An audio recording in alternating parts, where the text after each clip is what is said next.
Estás viendo Extra TV.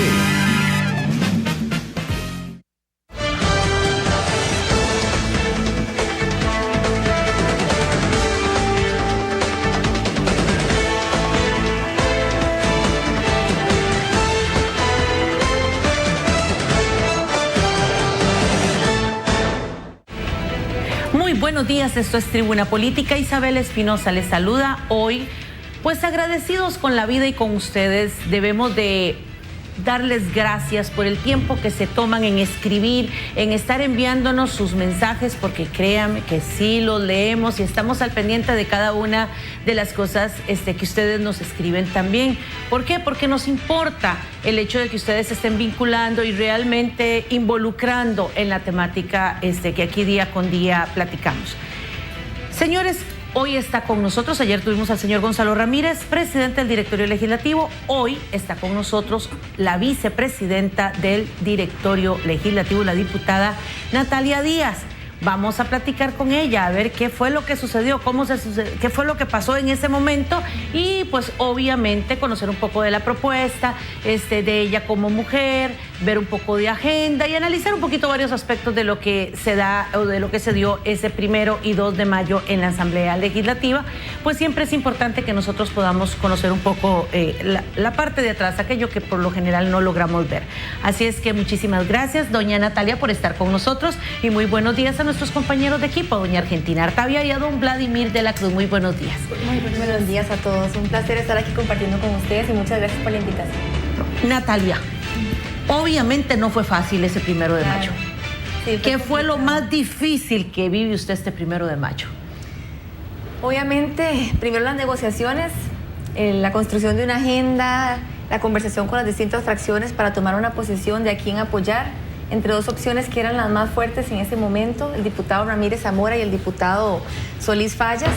Una sesión complicada donde son más de 8 horas, 9 horas de conversaciones, donde no se llega a un acuerdo, al final se somete a votación y posteriormente, obviamente, la elección del vicepresidente del Congreso, que ahí es donde se complica la situación aún más con el rompimiento del quórum. Y eso obviamente afecta a toda la dinámica de la Asamblea Legislativa.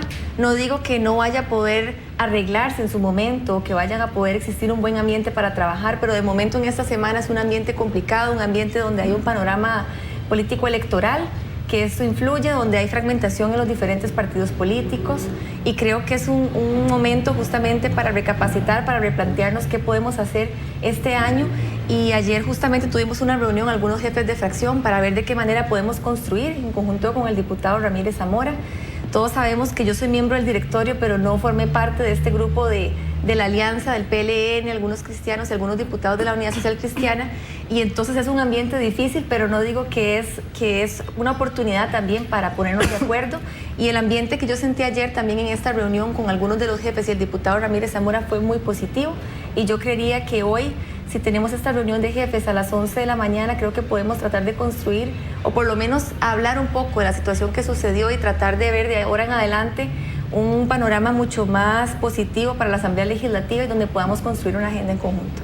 Algunos se preguntan el por qué, por ejemplo, existieron varias limitaciones para un diputado como Mario Redondo, porque era precandidato, porque es candidato a la presidencia de la República a través de su partido. ¿Por qué Mario Redondo no y Natalia Díaz sí? Sí, si quieren les comento un poquito cómo se desenvolvió todo el panorama. Eso queremos. Para que los costarricenses entiendan qué fue lo que sucedió. Resulta que hace más o menos una semana, el bloque de partidos minoritarios que llaman, que son Movimiento Libertario, el grupo de cristianos y el grupo también de Accesibilidad sin Exclusión, don Oscar López, nos reunimos para definir entre nosotros un eventual candidato a la presidencia del Congreso, a raíz de que el segundo año fue de la Unidad Social Cristiana, el tercero de Liberación Nacional, y entonces este cuarto año verbalmente se había hablado de esa posibilidad de que fuera uno del grupo de minoritarios. Tratamos de conversar, obviamente José Alberto Alfaro del Movimiento Libertario tenía aspiraciones, Oscar López también tenía aspiraciones al Congreso y también el diputado Gonzalo Ramírez. Lo que pasa es que él no la formalizó en ningún momento y se rumoraba que él tenía esas aspiraciones, pero en ningún momento se formalizó dentro del grupo. Y lo que sí se escuchaba era que Liberación Nacional lo estaba apoyando a él para ser su eventual candidato, pero cuando conversábamos con él no se daban esas conversaciones a lo interno del grupo. A raíz de eso, justamente el sábado, domingo por la tarde, me parece que fue el domingo, el día antes del 1 de mayo, se dice ya formalmente de parte de Liberación Nacional que la persona que ellos apoyarían del grupo de minoritarios sería el diputado Ramírez Zamora, pero ellos indican que esa es la persona que ellos apoyarían y no permiten que a lo interno del grupo se dé esa discusión para definir quién sería el candidato, que el grupo definiera como el candidato para la presidencia del Congreso. A raíz de eso también ellos vetan a las personas que son precandidatos a la presidencia de la República. Liberación Nacional dice, nosotros condicionamos el voto al grupo minoritario, aquel que no sea candidato a la presidencia o precandidato a la presidencia. Entonces ni el diputado Guevara Gut, ni yo, ni Mario Redondo podíamos participar en esta opción de Liberación Nacional, y entonces ellos indican que es Gonzalo Ramírez la persona indicada. A raíz de eso hay una fragmentación no negativa, pero ya todos con un panorama más claro decidimos aspirar cada uno por nuestro lado. Movimiento Libertario presenta a José Alberto Alfaro, al final me presentan como una opción también. A raíz de las discusiones que se dieron en ese momento, Óscar López también aspira, y también el diputado Ramírez Zamora con el apoyo de Liberación Nacional. Por ese motivo es que esa alianza del grupo minoritario no se concreta, y entonces se da este rompimiento del bloque minoritario con Liberación Nacional, y también porque se da esta condición de los precandidatos a la presidencia de la República. Don Vladimir.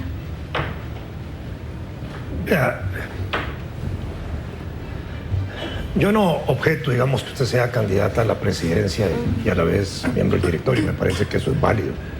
El cuerpo legislativo es un cuerpo político y no tiene ninguna importancia, digamos, formal de que los miembros del directorio puedan ser candidatos porque en esencia tienen una función muy administrativa interna. Claro. No son protagonistas políticos nacionales. Si usted como vicepresidenta del directorio, o Gonzalo Ramírez, o cualquiera de los miembros quiere participar de la discusión legislativa, tienen que bajarse, asumir la curul y quedarse fuera del directorio durante toda la discusión del tema que ustedes están participando. De manera que ese es un derecho que ustedes tienen. La parte de administración en nada los afecta, ¿verdad? ¿Acaso se le pide o se le impide que un diputado sea candidato a la presidencia de la República y que por esa condición tenga que renunciar a esa condición? Claro. Obviamente que no. De manera que a mí eso no me afecta, no es mi problema. Me parece muy bien que usted esté ahí en esas condiciones. El nombramiento suyo del lunes sí me parece a mí que es importante analizarlo. Sí, claro. De cara a la opinión pública, porque la Asamblea Legislativa tiene un sistema por el cual los candidatos a los puestos del directorio se van votando. Si hay varios candidatos, se va simplificando la fórmula hasta que hayan solo dos. Entonces se votan primero una ronda, luego otra, y si hubiera hasta una tercera, cuarta o quinta, en las últimas siempre van a haber solo dos candidatos hasta que alguno de ellos sume los votos suficientes. En el caso, como se hizo en la primera ronda, segunda ronda y después la tercera, ¿cierto? Para elegir al presidente. Cuando viene el nombramiento suyo, en la primera ronda, participan dos personas, dos mujeres, usted y Silvia, ¿verdad? Y resulta que Silvia saca un poquitillo más de votos que usted. 31 sacó. Pero en el caso de Silvia no tenía el requisito constitucional para ser electa porque se requieren 30 años, porque el vicepresidente tiene que tener la misma edad que el presidente y en posibilidad de sustituir al presidente de la República, que es un requisito. Desde el punto de vista legal, en todo el sentido, esos votos debieron haberse declarado nulos. Así es. Como dicen los abogados, nulos de toda nulidad, ¿va? No había manera, nulos. Y por nulos tenían que habérsele agregado a usted. Sí, así es. Cuando Antonio Álvarez de Santi maniobra marrulleramente, violentamente, de la forma más asquerosa que pudo haber hecho, dando una muestra de que si así va a manejar el país, así como manejó ese Congreso, está mandando una mala señal al país. Y anula esa sesión, porque la anula, la pasa para el día siguiente, ¿verdad? No reconociendo que se había equivocado él, que esos votos tenían que dárselos a usted, ¿verdad? para hacer una segunda elección, ya eso era irregular. Al día siguiente, la Asamblea Legislativa debía simplemente reconocer que se habían equivocado en la sesión anterior y haberle dado a usted el nombramiento como correspondió. Yo sé que esa segunda sesión fue el resultado de una negociación que se hizo para que hubiera una segunda votación, no reconocer el error de Antonio Álvarez, que es candidato de Liberación Nacional, y probablemente iba ya con los votos para usted. Pero digamos, ahí ya era irregular eso. Al final, el acto de la primera sesión se consolida con la segunda, ¿verdad? Pero hay que reconocer que públicamente que hubo un error garrafal de manejo en la Asamblea Legislativa de don Antonio. Yo sé, no sé si usted lo podrá decir o no, pero de todas maneras, que en esa segunda sesión, Antonio Álvarez de Santi trató de negociar que fuera Alfaro. Así es. Para sustituyéndola a usted, lo cual me parece doblemente mal. ¿Puedo explicar por qué? Porque Antonio Álvarez de Santi es una persona que habla de equidad de género, y habla de igualdad. Y entonces iba a haber un presidente masculino, Gonzalo Ramírez, y estaba proponiendo un vicepresidente masculino, cuando en la práctica legislativa, bueno, no legislativa, pero en la práctica institucional hoy, se requiere y se exige que ese vicepresidente debía ser una mujer. Y ahí me parece que volvió a meter la pata. Por supuesto que esto no trasciende porque es una discusión de diputados, pero me parece, y usted me lo acaba de decir que sí es cierto, así es. Que Antonio metió la pata. ¿Cuál es el discurso de género? ¿Cuál es el discurso de equidad? ¿Cuál es el discurso de igualdad que él tiene cuando quiso imponer a un hombre para luchar contra una mujer como usted?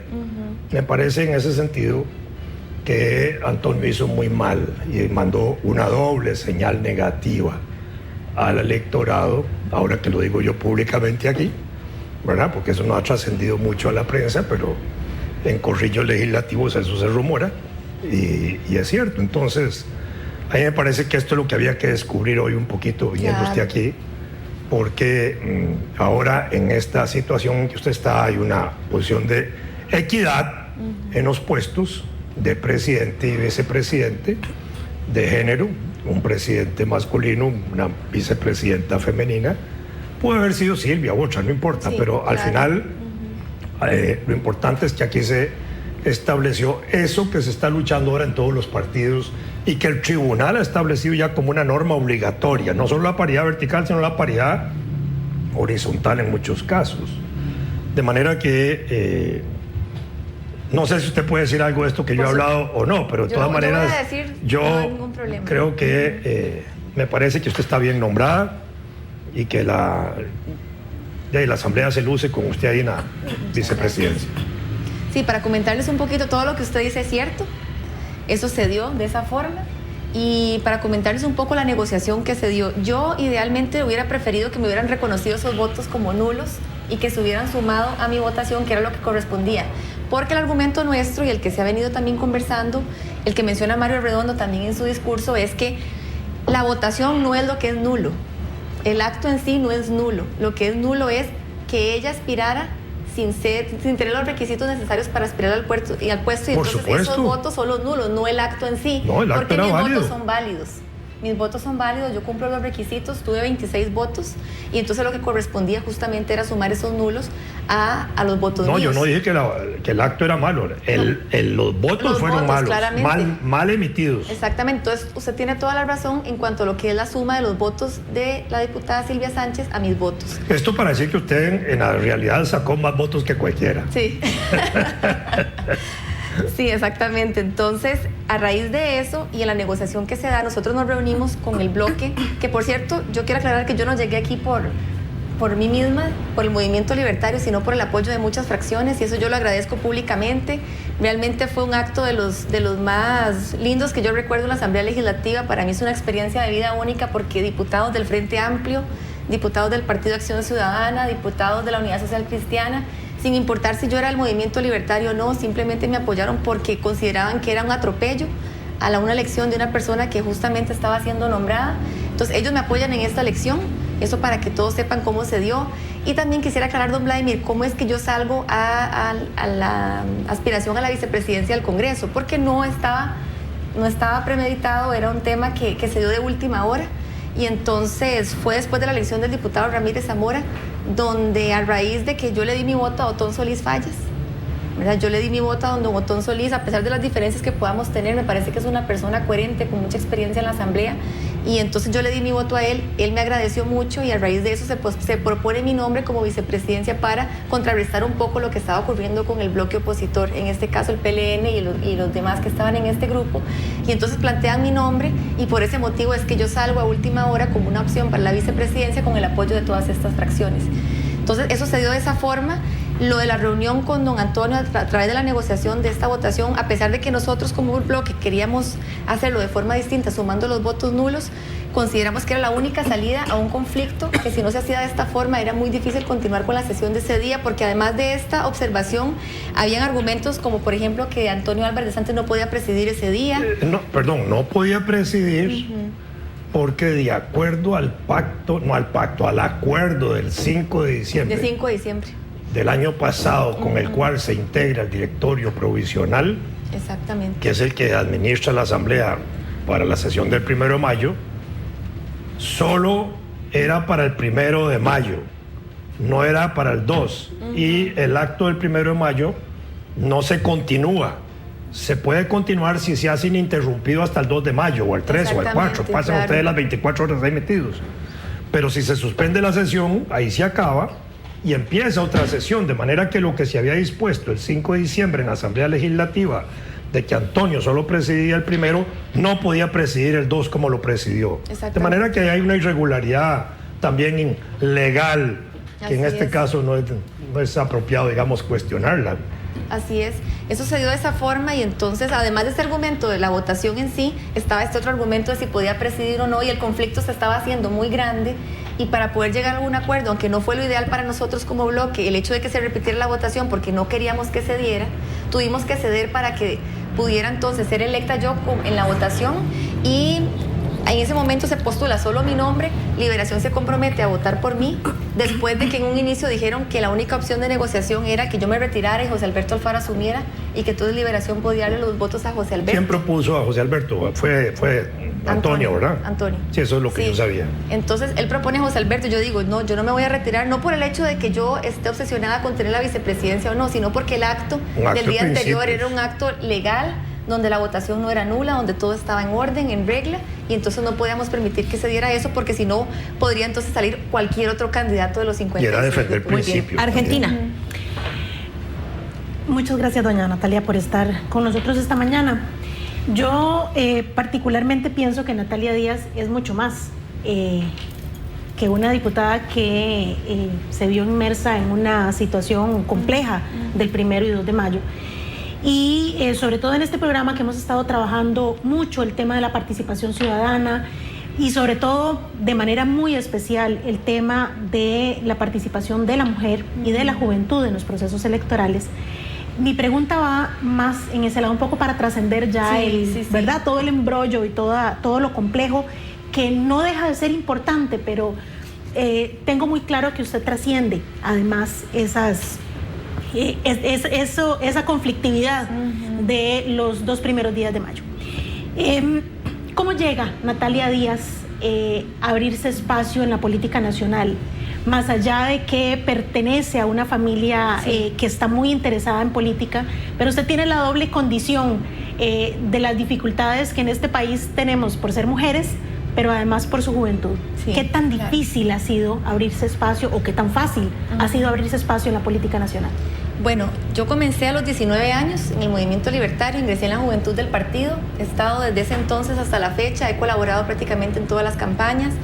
La política es algo que me apasiona, me gusta muchísimo, me identifico con la política por el hecho de que yo puedo aportar a mi país de alguna forma y por el hecho de que la responsabilidad de nosotras como jóvenes también es justamente participar de la forma en que las personas consideren, pero hacerlo, porque hay una generación perdida en la política. Y entonces hay muchas personas que tienen entre 50 y 60 años que han estado siempre en la política, pero hay una generación de ahí para abajo que prácticamente no existe en cuanto a la participación, y me preocupa qué pasaría entonces en nuestro país si estas personas ya no estuvieran, y quién entonces podría asumir el rol de liderazgo en Costa Rica. Entonces, a raíz de eso yo participo, me intereso por la política, fui candidata a regidora suplente y no quedé en Moravia hace como más o menos 2006, 2005, una cosa así. Y después aspiro a ser candidata a diputada, gano por un voto en la asamblea del partido únicamente, fue una elección bastante reñida, gané, ahora soy diputada de la asamblea legislativa y realmente la experiencia ha sido, bueno, increíble, he aprendido muchísimo, he madurado como persona, como mujer, como profesional, ha sido una experiencia en donde no ha sido fácil, donde en un inicio por ser joven también me veían de forma distinta. Por ser hija de... Por ser hija de, me ha costado mucho quitarme eso. La gente cree que yo estoy ahí porque soy hija de mi mamá que fue diputada, por ejemplo, en el periodo anterior. Entonces todo eso ha sido argumentos que juegan en mi contra, pero yo con trabajo y dedicación he demostrado que puedo ser más allá que la hija de una exdiputada. Y entonces ha sido una labor bastante fuerte en la Asamblea Legislativa. He presidido comisiones. La Comisión de Asuntos Económicos la presidí esta última legislatura, la Comisión de Relaciones Internacionales. Y en un inicio fue difícil porque no es fácil para los demás compañeros, en algunos casos, ver presidiendo a una mujer y joven una comisión tan importante. Pero si uno se dedica, estudia y demuestra que uno puede estar al mismo nivel de personas con experiencia, de más edad, en la Asamblea Legislativa, yo creo que las cosas se pueden ir haciendo, y eso lo he demostrado. Si no hubiera recibido esos votos este 2 de mayo para la vicepresidencia del Congreso. 47 votos. 47 que al final fueron 53, sí, con los que quedaron nulos. Entonces, pero sólidos 47, y eso es importante. Eso es importante. Entonces, y además los 26 primeros, que para mí, aunque hubiera perdido, para mí significó muchísimo porque fue fracciones que son totalmente opuestas al pensamiento de nosotros, pero que aún así me apoyaron por ver como una opción objetiva que podía ser también ese paso dentro del directorio para poder apoyarlos a ellos independientemente de lo que yo piense ideológicamente. Muy bien, tenemos que hacer aquí una pequeña pausa comercial, pero ya regresamos.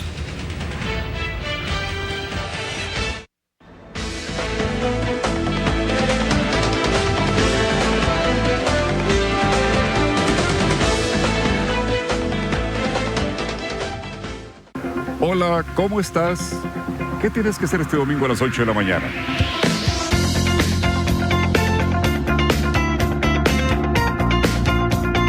Pues quédate con nosotros en tu programa Domingos en Familia con toda la gente.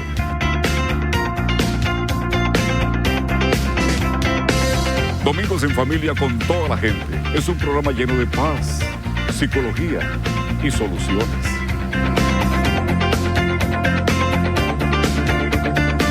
Este y todos los domingos a las 8 de la mañana. Domingos en Familia con toda la gente.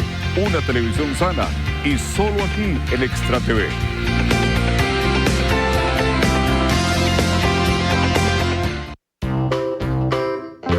Convivamos con los animales silvestres. Los cocodrilos tienen una mordida poderosa. Pueden comer casi cualquier cosa. Si los alimentamos, alteramos su comportamiento, pierden el miedo y se acercarán por más comida y nos podrían atacar. No los alimente, respetemos su hábitat para que se mantengan alejados. Convivamos con los animales silvestres, no los alimente. Te invitamos a que inicies tus mañanas de la mejor manera, disfrutando de la revista matutina Atrévete con Fanny, de lunes a viernes a partir de las 9 de la mañana, por Extra TV.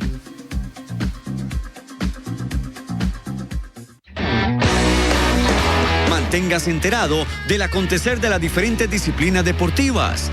Más Deporte TV, sábados, 1 de la tarde, aquí, por Extra TV. Estás viendo Tribuna Política. Más adelante, música.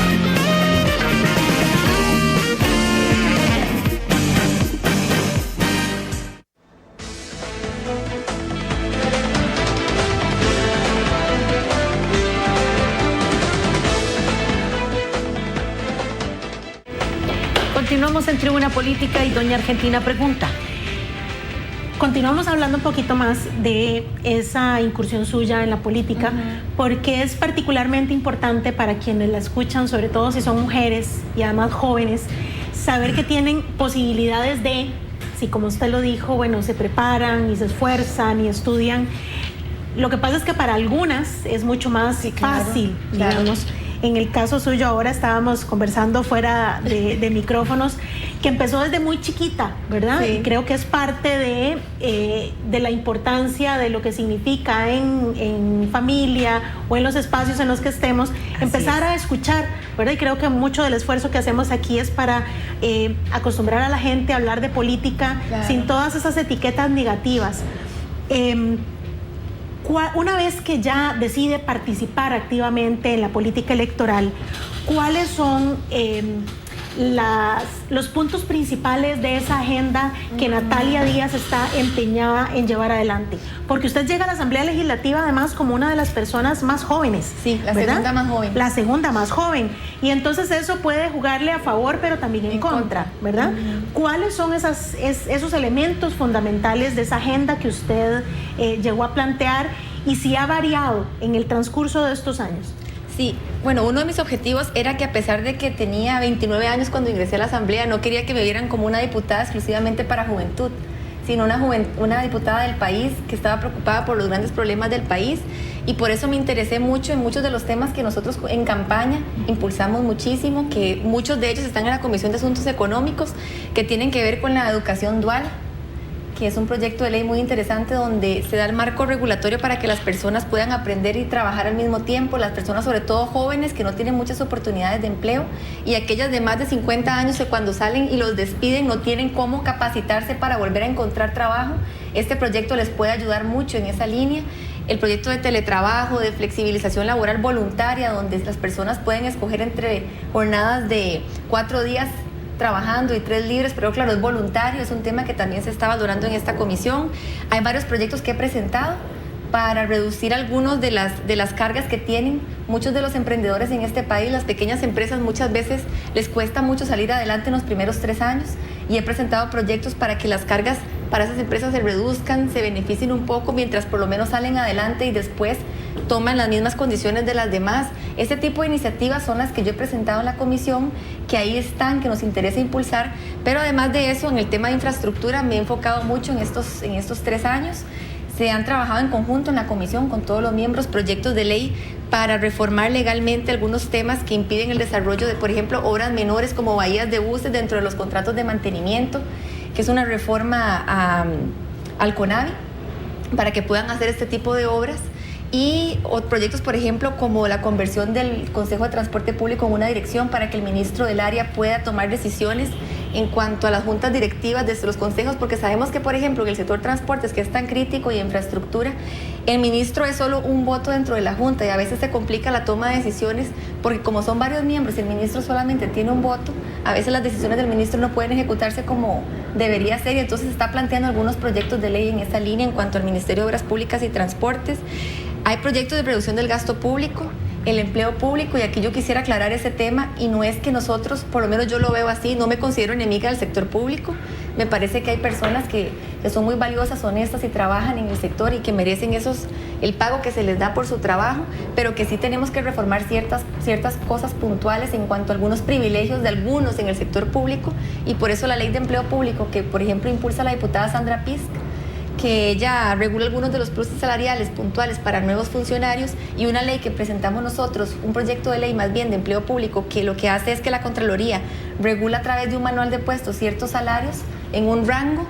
Son proyectos que nos interesa impulsar para ordenar un poco el tema de las finanzas públicas, y son temas en donde nos hemos enfocado en estos prácticamente 3 años como bancada, y sobre todo el tema de impuestos, que siempre ha sido una lucha histórica del partido y que seguiremos manteniendo. Y yo creo que eso ha sido parte también de los ejes en los que me he enfocado también como miembro de la Comisión de Asuntos Económicos, donde están muchos de estos proyectos y que creo yo que son necesarios para el desarrollo del país. Que anoche incluso el señor presidente en su informe hacía ese llamado, ¿verdad?, a que los diputados y diputadas pudieran entrarle con responsabilidad, decía él, ¿verdad?, sí, al tema fiscal. ¿Cuál va a ser su papel ahora, más allá de integrante del movimiento libertario, Claro. sino, bueno, desde la vicepresidencia y en alguna de las comisiones? ¿En cuál de las comisiones le gustaría participar y cómo ve el tema de lo fiscal desde la participación suya en un cargo tan importante en la Asamblea? Sí, bueno, una cosa, eso sí es muy importante aclararlo, una cosa es mi posición como diputada libertaria y otra es vicepresidente del Congreso. Por eso le hablo. Son dos sombreros. Claro, Son por eso dos le hablo sombreros, de cuál Es va a ser difícil, su claro. posición, porque es compleja. Es compleja, ¿verdad? claro que sí. Y además jefe de fracción. Sí. Entonces es como... 3 sombreros. Bueno, 4 como precandidata, además. No sé. Dios mío. Está complicado, ¿verdad? Pero tiene que definir una posición porque No, es yo importante, entiendo, claro. ¿verdad? Pero bueno, yo lo veo así. Nosotros en la parte de la reforma fiscal hemos conversado más o menos hace 2 años con el ministro de la Presidencia, don Sergio, cuando recién estaba ingresando. Creo que fue hace un poquito más de 1 año, 2 años, no recuerdo cuándo fue. Pero nosotros le dijimos que a pesar de nuestra posición contra más impuestos, nosotros sabemos que tenemos que ser responsables en cuanto al tema tributario en el país, y a él le planteamos una posibilidad de que, como indicamos en campaña, el impuesto de venta se transformara en IVA, para que todo sea tasado a excepción de algunos servicios como educación y salud, que son servicios esenciales para algunas personas y para todo en muchos sectores. Y entonces dijimos, no, negociemos que sean tasados todos, porque claro, es injusto que unos paguen impuestos y otros no, uno entiende eso, pero bajemos la tasa. O sea, ampliemos esa base y bajemos la tasa del 13 a un 10, pero igual es negociable, uno puede conversar y tratar de hacer y buscar alguna forma de negociar este tema. Y ellos dijeron que eso no era negociable, que se mantenía el 13 o se mantenía el 13, y en ese momento creo que el proyecto de ley estaba del 13 al 15, todavía creo que en los 2 años subía 1 punto en cada año, y entonces dijeron que eso no era negociable. Nosotros tratamos de conversar para evitar un conflicto en cuanto a la reforma fiscal, pero bueno, no se pudo dar. Yo insistiría en ese tema, si lo que quieren es insistir en estos proyectos de ley, bueno, conversemos, pero busquemos la forma de que cedamos un poco en algunas áreas, nosotros, por ejemplo, ampliando la base, y que ellos sean bajando la tasa. Entonces, si nosotros negociamos de esa forma muchos temas, y desde la vicepresidencia del Congreso yo me comprometo a conversar y a tratar de hablar sobre diferentes temas importantes, y uno de ellos es la reforma fiscal, yo creo que podemos avanzar. Como le digo, una cosa es la posición mía como diputada libertaria y otra es si en algún momento, en la ausencia del diputado Ramírez Zamora, yo tengo que presidir ese Congreso, porque aunque yo tenga creencias personales o de mi partido, yo no puedo cerrarme a que tengo que abrir el espacio a todas las fracciones. Si hay proyectos, por ejemplo, el Frente Amplio, que no son compatibles con la ideología nuestra, yo no puedo vetar que esos proyectos se conozcan. Por lo menos no lo veo así, porque tampoco es justo que por sus creencias usted limite la participación de 8 fracciones más que piensan distinto a uno. Entonces, a eso precisamente quería llegar, porque evidentemente dirigir el Congreso, que en algún momento le tocará probablemente, implica de alguna manera abrir espacios. Más de una vez le puede tocar, porque mientras don Gonzalo no ha sido presidente, falta con alguna regularidad el Congreso. Bueno, ya esos son otros detalles. A mí particularmente Bueno, me yo que le gustaría... sigo en la pista de Congreso más o menos sé que falta. Claro, pero es distinto ahora siendo presidente, ¿verdad? El tema es que ojalá que le toque varias veces, porque el ejercicio, ¿verdad? Legislativo es muy distinto estando en esa posición. Pero justamente porque desde esa curul, que no por casualidad está un poco más elevada que el resto, implica también la responsabilidad de abrir espacios, sí, claro, para el diálogo y los acuerdos. Hace algunos días, la semana pasada creo que fue, tuvimos aquí al viceministro de la Presidencia y nos decía que a él le corresponde como una de sus responsabilidades principales la coordinación con la Asamblea Legislativa. Y entonces es muy curioso, digamos, porque él decía que era una de las cargas más pesadas que tenía por las agendas que tienen los partidos, y escuchándola a usted hablar de la apertura hacia otras prioridades que tienen otras agrupaciones políticas. Recuerdo que estuvimos el primero y sobre todo el 1 de mayo acompañándolos en la extensísima jornada que tuvieron, y muchos de los integrantes del bloque de la oposición, que lleva a don Gonzalo a la presidencia, aseguraron una y otra vez que el tema fiscal no iba a ser prioridad, por lo menos de aquí a las elecciones. Y eso es preocupante, no solamente para nosotros ciudadanos, sino también para ustedes, si ya entran ellos con una posición tan tajante. ¿Cómo hará doña Natalia Díaz? ¿Qué estrategias podrá utilizar para poder conciliar intereses de su propio partido y también para abrir los espacios de diálogo necesarios en el entendimiento con el Ejecutivo? Sí, bueno, nosotros el 1 de mayo, y para aclarar un poco qué fue lo que conversamos con las diferentes fracciones, para nosotros el eje principal era que no le dieran vía rápida a impuestos. Y estamos hablando de los proyectos actuales, ¿verdad? No las conversaciones que pueden darse para reformar algunos puntos que nos preocupan de los proyectos. Entonces no queremos una vía rápida a lo que existe actualmente en la subcomisión de hacendarios, que son estos proyectos que le comenté, donde se amplía la base, donde el impuesto se mantiene y donde en renta se hable en algunos escalones o más bien rangos adicionales donde se tasan de diferente forma y se reforman estas dos leyes. Y lo que nosotros queríamos era que no se consiguieran esos 38 votos para darle vía rápida y que las fracciones a las que apoyáramos o al bloque que apoyáramos se comprometiera a que no tuviera sus votos.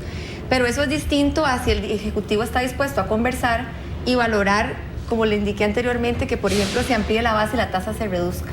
Yo creo que esa conversación tenemos que tenerla, porque lo que nosotros no queremos es que simplemente se aumenten los impuestos a como está planteado hoy, y antes de siquiera conversar sobre ese tema de la reforma, uno de los ejes principales de nosotros es la reducción del gasto público. Y yo sé que el gobierno ha hecho esfuerzos, no digo que no, y ha tratado de reducir el déficit. El mismo discurso del presidente ayer mencionaba la reducción del déficit, que ha aumentado los ingresos también, pero también tiene que enfocarse en empleo público, que es uno de los ejes importantes. Yo sé que hay muchas presiones del sector público para que esto no se discuta, pero lo real es que si nosotros no reformamos eso, podemos llegar a un punto en este país que ni siquiera los salarios del sector público se puedan pagar, porque el dinero ya no va a alcanzar, porque tenemos que tomar decisiones responsables. Y yo creo que este proyecto de Sandra Pisca, por ejemplo, aunque no es una reforma integral de todo el sistema, sí toca algunos pluses que repercute mucho en el gasto público, en algunos colaboradores del sector público, no en todos, pero que sí afecta, y entonces es un tema que tiene que manejarse.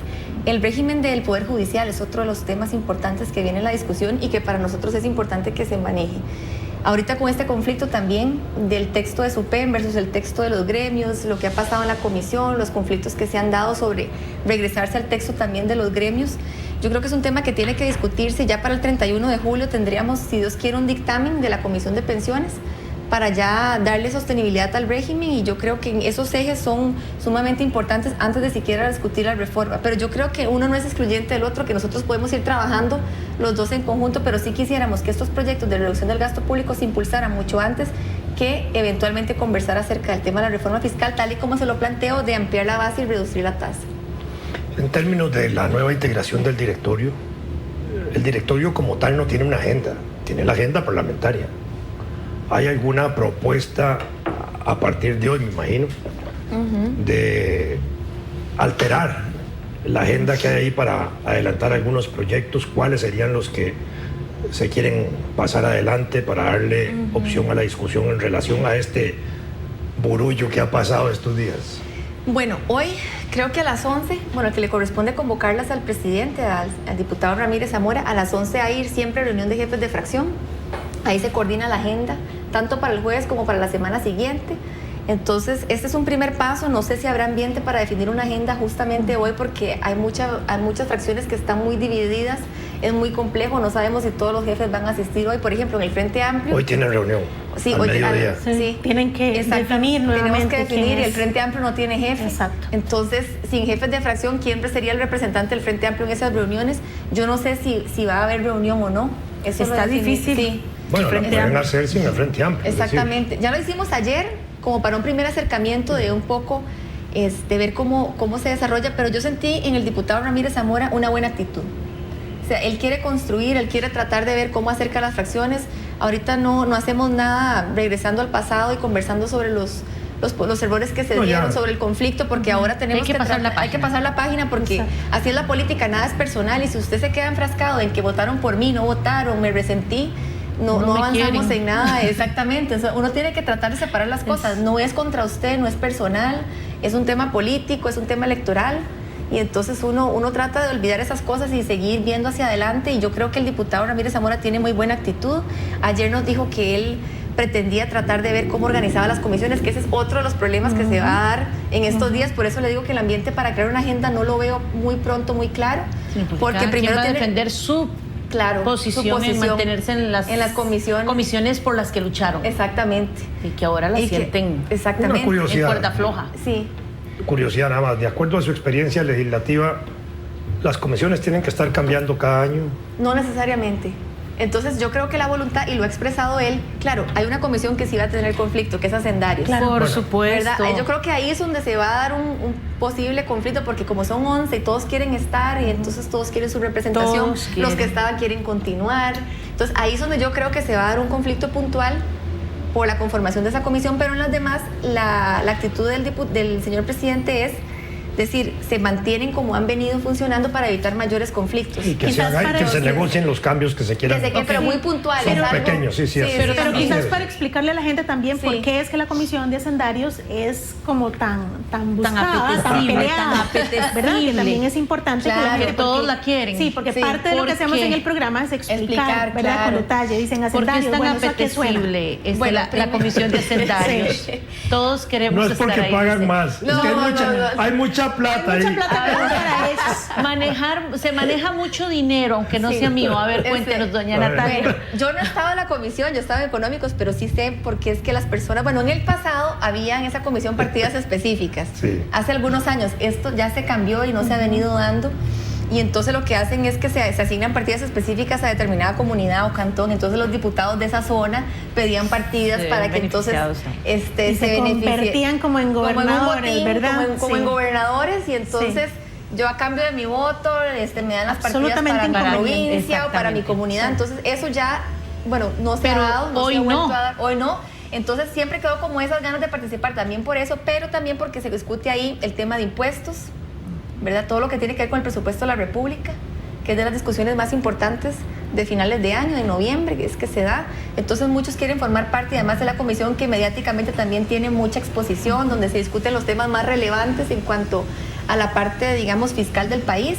Entonces esas de las comisiones más, digamos, más peleadas, por así decirlo. La Comisión de Control de Ingreso y Gasto es otra de las comisiones donde muchos diputados les interesa participar, porque es la comisión donde cualquier problema que se dé en la administración pública, si tiene que ver con fondos públicos mal administrados, se ven en esa comisión. Entonces es bastante mediática, tiene mucha exposición, y también es una de las comisiones donde generalmente muchos quieren estar. En las demás no le veo mayor problema. Económicos creo que es de las más importantes también. Yo era presidente de la comisión, claramente no estoy aspirando a la presidencia de Económicos, y nada más me gustaría ser miembro de esa comisión porque ahí tengo algunos proyectos que me interesa impulsar, y creo que me gustaría continuar ese trabajo porque ya tengo más o menos 2 años de estar ahí. Entonces me gustaría ese tercer año estar también para darle continuidad también, porque cambiar de comisión... Pero además su especialidad también, usted está formada en ese campo. A mí me gusta, sí, a mí me gusta, pero igual si voy a otra tampoco tendría problema. Yo lo que quisiera es que fuera eso, pero eso no está en mi voluntad. Igual los jefes de fracción, para comentarles a todos cómo funciona, como jefe de fracción, que es, digamos, el jefe de la bancada, de cada una de las bancadas en la asamblea, lo que hace es mandar una nota al presidente del Congreso. Entonces le dice, mis diputados, los diputados que yo tengo a cargo, digamos, como jefe de fracción, quieren que se representen en estas comisiones. Entonces uno envía una lista al presidente de cuál es la voluntad de la fracción para formar parte de las comisiones. Entonces el presidente, con base en eso, asigna las comisiones. Lo que pasa es que es difícil porque muchos quieren las mismas y el espacio es pequeño, son 9 personas por comisión. Entonces ahí está la labor del presidente, tratar de conciliar, y para él no va a ser fácil en este ambiente en que estamos ahora, donde hay mucha fragmentación en las fracciones, donde es complicado el manejo electoral. Exactamente. Entonces es muy difícil, pero yo siento en él muy buena actitud, lo siento muy abierto al diálogo, a tratar de, ojalá, mantener las comisiones lo más parecidas a como están hoy para evitar cualquier situación de roce que se pueda dar. Y en cuanto a la agenda, más bien hay agendas del pasado que deberíamos continuar, que tal vez no se han impulsado, y yo creo que tanto él como yo en el futuro cargo a la presidencia, si algún momento tuviera que asumirla, estamos en la mejor disposición de conversar con el gobierno. Nosotros en el Libertario hemos presentado algunas mociones para proyectos, pero siempre hemos conversado con ellos y hemos dicho, bueno, entonces quitamos esto, avancemos en esta línea y siempre estamos dispuestos a negociar con las personas. Realmente yo he sido muy abierta, obviamente somos vehementes en las posiciones, pero una cosa es ser diputado libertario y otra es ser vicepresidente del Congreso. Natalia, estábamos hablando de que usted en este momento tiene varios sombreros, 4 específicamente, ¿verdad? Uno de ellos es la precandidatura a la presidencia por el Partido Movimiento Libertario. Ha tenido, y quiero como salirme un poco de la parte legislativa para ubicarla ahí, porque los grupos, los movimientos de los taxistas, dice que están organizados y con el tema de platita en mano para ir a votar por usted y darle una lección al señor Otto Guevara. ¿Ha negociado usted? ¿Se ha reunido con los taxistas? ¿Tiene algún compromiso con ellos en ese campo ya como precandidata? No, yo que tenga entendido, bueno, yo no he conversado con ellos de ese tema. Realmente lo que sí sé es que el domingo se cerró, igual es una afiliación libre, para explicarles cómo funcionó. El domingo a las 5 de la tarde se cerró el periodo de afiliaciones porque es una convención cerrada de afiliados. Es decir, solo el que se afilia previo puede votar el día de la convención, que va a ser el 16 de julio. Este domingo se cerró. La van a hacer en todo el país, ¿verdad? En todo el país. Se abre un centro de votación por cantón, en la cabecera del cantón, puede ser una escuela, eso se va a definir después. Pero como es abierto, yo no podría decirles si ellos voluntariamente fueron y se afiliaron, pero que yo coordinara eso directamente no fue así. No, coordinar no, sino que si tuvo algún tipo de diálogo con ellos o así, para que estén tan motivados. Me imagino que también es por la actitud que ha pasado últimamente con Otto Guevara, digamos que es el tema de Uber, que ha sido, bueno, obviamente en la posición de la defensa de Uber, entonces yo creo que por ahí va la situación, pero no es algo que yo he coordinado directamente con ellos.